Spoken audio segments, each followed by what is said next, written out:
What's going on, guys? Welcome to another episode of the Scry Guys. My name is Barry. You can find me on TikTok at Eltaku, and I am joined by... Hello guys, I'm Quest, aka Cool Beaver Magic on TikTok and Twitter. You can find me at QuestingBeaver, and we have a Twitch channel as well. It's Scryguystv, and we are here to talk about some news and some not good news. So I'm just gonna say, Post Malone is buying Magic cards, just $8,000 worth of Magic cards. Well, and okay. Well, we can't just state it out like he just started playing. oh Magic. yeah, he didn't just start playing, but now he's like getting TMZ like, look at this, look at Post Malone buying $8,000 worth of Magic cards and being on Command Zone, right? Yeah. So we saw that he has a picture in front of the Command Zone office. Yeah. I don't know if it's an office or like their little mini studio. I believe it's the like that. studio or the office that they record in to play Commander games. Yeah, well, because then Command Zone does do like other graphics for other channels, like Yes. EDH Rec. So Yeah. so he just came out as a Magic player. Yeah, and if you guys don't know who Post Malone is, he is a songwriter and a singer, and he's one of my favorite songwriters out there. And his real name is Austin Ritter Post, and yeah. Sir, everyone knows who Mr. White Iverson is. Yeah. And I know it's Iverson. I just like saying it, pronouncing Iverson. Yeah, this is amazing news for the Magic community because more people are going to join in and play more Magic and keep Arena alive, I guess. Well, I mean, like, Vice did a piece on Magic calling Magic the new poker. yeah, basically, You know? it's Magic is kind of new poker. Like the stakes that like the pros have, like $75,000 for first prize, and all that. Man, there's a lot of money in Magic too. Like if you go like tournaments every week and you keep on winning them, you could definitely make a career off of it.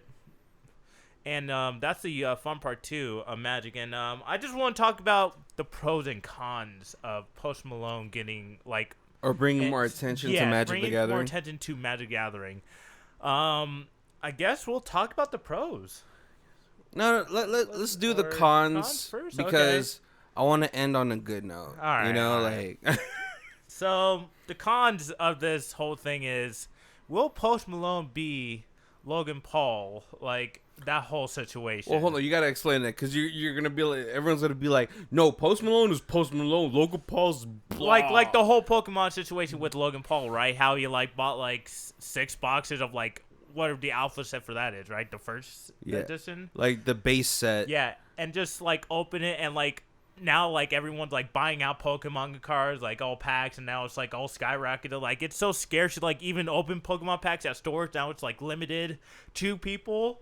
Like, oh man, it's that's insane. I really didn't know that. bad. It just like you can only get 1 pack at Target now. Jeez. It's really bad. Like scalpers are like literally buying up everything on like any type of website. All right, I would like to buy like 100 of this, 100 of that, and just retail it for like triple the price. Like it's insane. Yeah. I mean, I saw videos of people just like hounding Target employees. They're like waiting outside, and then there's some people that are inside. They're like, "Look at this Target employee pre-buying all the Pokemon stuff." Yeah, it's really bad. And like I think Target only had the limit. Walmart doesn't, because I'd seen videos like guy just have a cart, just pushing them all in his cart, just buying all of them, and you just see angry people. Like it's really bad. I mean, it's Walmart. So yeah. It's the wild west of the that too. shopping chains. Like it's really hard to get Pokemon cards, but will this have the same effect in Magic? Yeah, so I mean, Post Malone is a pretty huge figure as of right now for this generation in hip hop, right? He is. And so if he brings awareness to it, and if he shows people that there's money in it, there's definitely gonna be people that want to jump on that bandwagon. I mean, at this moment, everyone is sort of looking for ways to create multiple sources of income, right? Yeah. Let's just say hypothetical, right? What if Post Malone just bought a box of alpha? It's like, all right, guys, I mean, he could. We're gonna open this box, see what we get, and then we're just gonna sell it all and donate proceeds, like what Logan Paul did, right? No. Like, I was getting to that point. If he did that, oh my goodness, that would probably spark another like just Yeah. So all right. like. I mean, definitely, it could have an effect. It could bring a whole different audience to Magic the Gathering, which will make things skyrocket. Yes, like all the old stuff. I don't think about like the new stuff. Let's just say 2010 or not 2000. No, I think even the new stuff. Even just the new because stuff? because people are gonna be like, all Oh, right, you know what? Maybe probably at the new stuff. Just because like what Magic doing now with all the collectors packs, like with the Yeah. new art, like Godzilla, the Japanese styles, and all that stuff. Like Exactly. we could definitely see those type of cards just skyrocket just because like what Post Malone fan base is just gonna pull in, or like because this whole like Post Malone stuff is gonna bring in like news outlets like, hey, look at Post Malone playing Magic. Well, it's already brought up new news outlets, right? TMZ. Yeah, I mean, even though TMZ is a what's it called? One of those scandalous type of news things. It's gonna bring more attention to Magic the Gathering, which people are gonna look into, and then they're gonna want to get into whatever they can afford at that moment. Yeah. So even singles in the last 2 years that Magic the Gathering sells, it could skyrocket. Yeah, we already seen some cards skyrocket already, like all the old reserve list cards.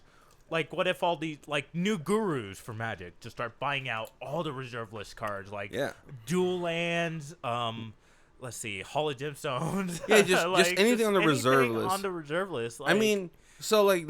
Look at it from this point of view, right? Logan Paul had this huge effect on Pokemon, which trickled over to every other collectible out there. Yes, anything that's graded or anything that's like hot. Yeah. Like the Rainbow Rare Pikachu's like $400. Yeah.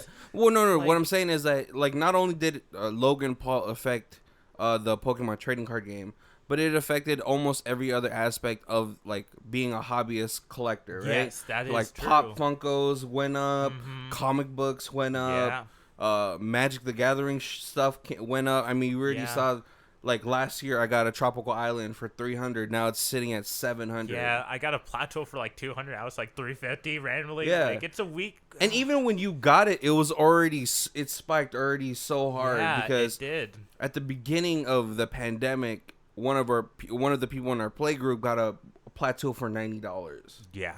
And then when you got it, even then it was still like, well, get it now because now it's sitting at almost $300. Mm-hmm. So yeah, Post Malone's definitely gonna have some sort of effect on it. Or the other like side effect is nothing really gonna happen. Maybe we just get more players. It's like because Magic is really expensive, more expensive than Pokemon.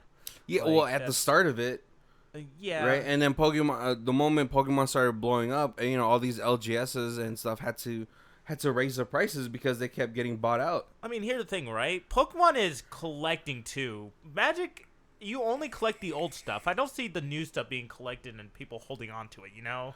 Like, yeah, that's the other thing too. They're not. I mean, sure. So basically, the Charizard to Magic is a Black Lotus. I don't think anyone's just gonna buy a Black Lotus. Yeah, but they're gonna find the closest thing they can find to it. You know? Yeah, like any of the old stuff, but like all the new stuff is questionable. You know? Well, like, no, because so look at it like this, right? People aren't gonna be able to afford the Black Lotus. Yeah, it's obvious. Yeah. Right, but you know what people can afford that maybe have $5K, it's like just waiting to be invested in something. Yeah. Buying out Mana Crypts. You know what? You're right. That could be an issue in the Magic community. Like all these prices skyrocket, and like people can't afford these type of cards. Yeah. Like I don't know. I mean, Mana Crypts already went back to almost the price that it was before the reprints. $150, $160 now. Yeah. Like it's I'm glad I got mine when it was like $100, but yeah, that was like at the top end of that time too, because Mana Crypts were like they bottomed out like at 85. Yeah. And I was like, oh, I gotta buy it now. Yeah. So people won't be able to afford a good chunk of the reserve list stuff, right? But people can afford to buy out important Magic cards. Yeah, like the pretty art cards like Godzilla, like just someone could just randomly like, I'm just gonna buy all the art cards on TCG. Skyrockets to like 200 at max, like from the lowest to the high, like, you know? Yeah, or they're like, oh man, Windswept Teeth is a pretty cheap card. Even, let me buy all of them out on TCG. The fetch lands. Yep. Those are all like playable in any type of format you play.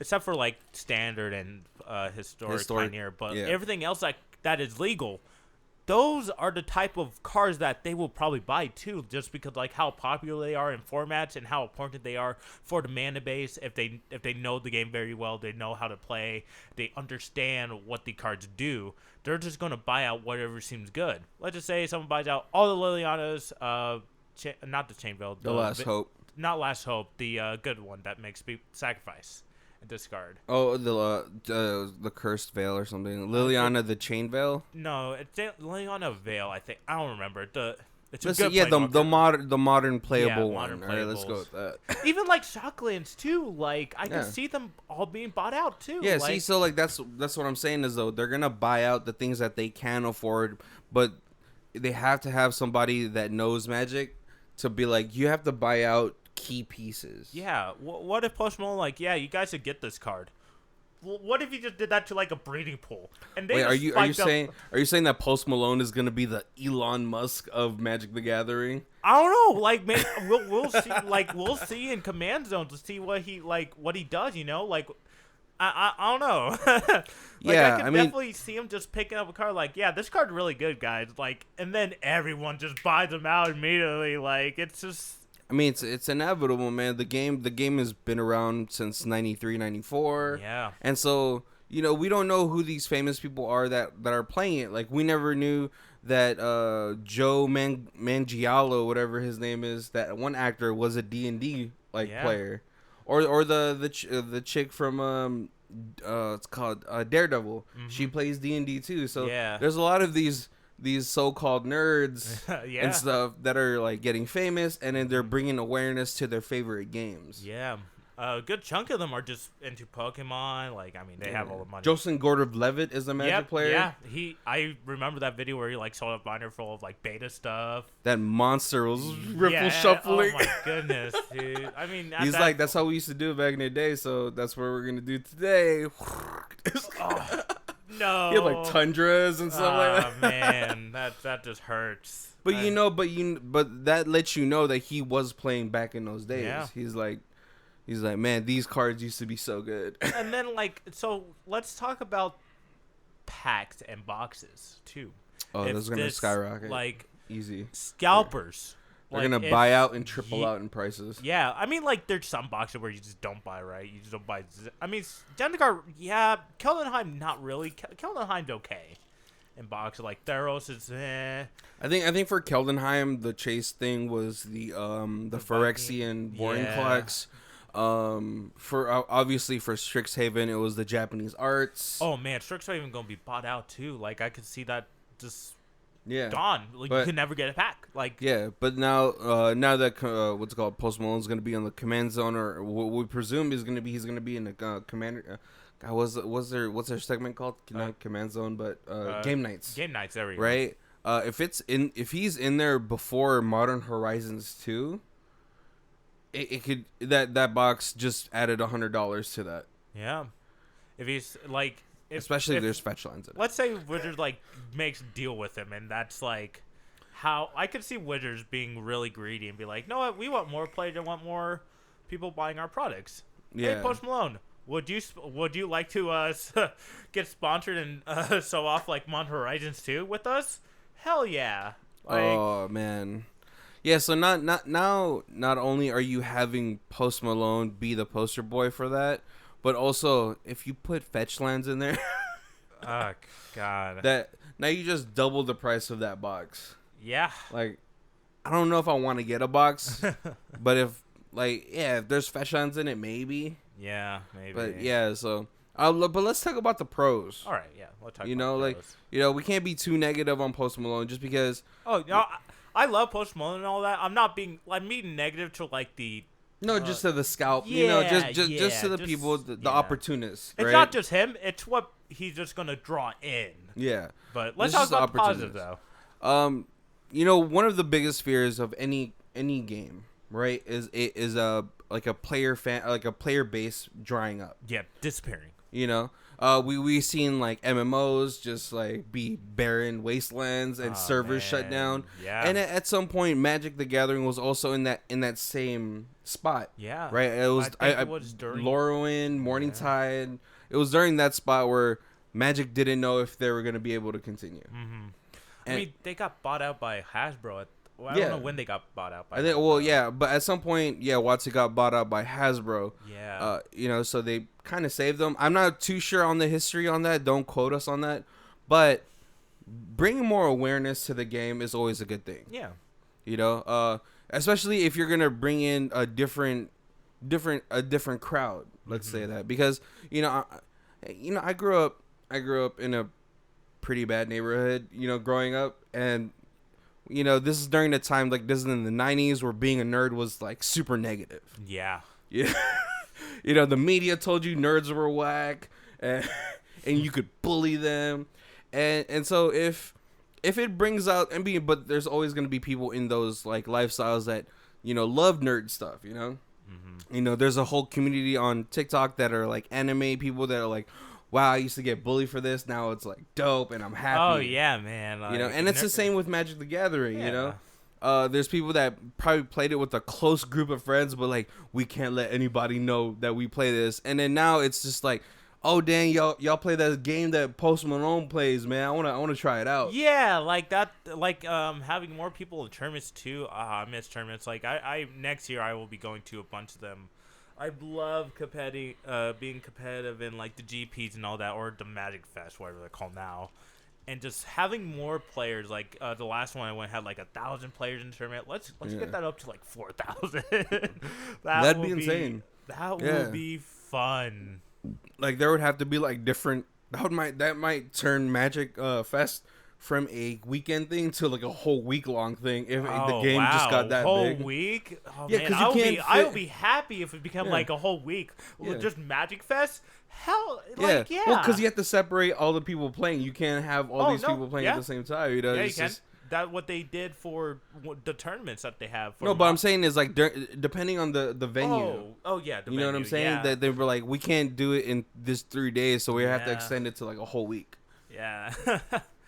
Wow. Which some vendors might not want to do. Like, I can't spend a whole week in Vegas. I'm gonna lose more money. Like. No, I'm talking about like gambling and stuff. Oh yeah, not gambling. Just being at Magic Fest. Like, I think it costs like 200. I heard 200 a day to be a vendor there, but they make their money back quick. Like you'll find those good prices at cards too. Yeah, and so if Post Malone could have just one good thing, that comes from. We can minus out all the negatives that the card is like everything spiking in prices and all that stuff. But if he brings in just a whole new fan base, a whole new plague base, he lets people be comfortable, like like letting people know like, oh, I play Magic, because like there's a lot of like, for some reason there's a lot of negative aspects around it. Like Joe Rogan is like, so he's supposed to be this super like open guy. But every time he talks about Magic the Gathering, he reverts back to like 1985 Joe Rogan. He's like, that game's for nerds. You sit in your mom's basement. And I'm like, dude, like, all you talk about is like DMT and marijuana. Yeah. But you always preach about having an open mind, but when it comes to like nerd stuff, quote unquote, like Magic and D&D, I mean, dude, some of your favorite stuff is from people who play D&D and Magic. Yeah. Because he's a big, like, what's it called, Quake player. Mm-hmm. He loves that game. So, if Post Malone can like just show everybody like, hey man, this game is fun. Definitely play it, and then that's he just the biggest. That's the biggest positive. Like here's the thing, right? What if he's like here to code on Arena to get started, like get like 50 packs, like. What? Oh, dude, yeah, if he did that for everybody, that'd be awesome. Everyone would hop in on that. That would definitely get a lot of people playing the game too. But man, I think that's literally all the things I need to talk about. Like, I mean, like, that's the best positive that we could really just talk about, is that he brings in a new like a player group base. Yeah. Normalize Magic Gathering in public too. Oh, right. Yeah. I mean, hey, like, I'm not gonna lie. When I was in college, my friends would play Yu-Gi-Oh, and I'm like, oh yeah, I'm gonna go eat or something. Yeah. What if Magic turns into like Yu-Gi-Oh, where you're like, I challenge you to a duel? Just all right, it's never gonna be that cringe. It's never gonna be that cringe, I mean, hey, but you never know. VR is getting really good. Yeah. And just imagine, like, I'm pretty sure I'll be like 50, you'll be 40. and their Magic tournaments are now VR. No, just like it'll just be like just Yu-Gi-Oh though, you know, like okay. you still play in person, but you put your VR headsets or you turn on your Neuralink or whatever, and it just like automates it. That'd be dope. Okay, yeah, that would be pretty cool. That'd be dope. All right, guys. Thanks for watching, guys. Like, comment, and comment what you guys think about this. I think it's definitely gonna be positive, but there will be the negatives. And my name is Quest. My name is Barry. And we are the Scry Guys.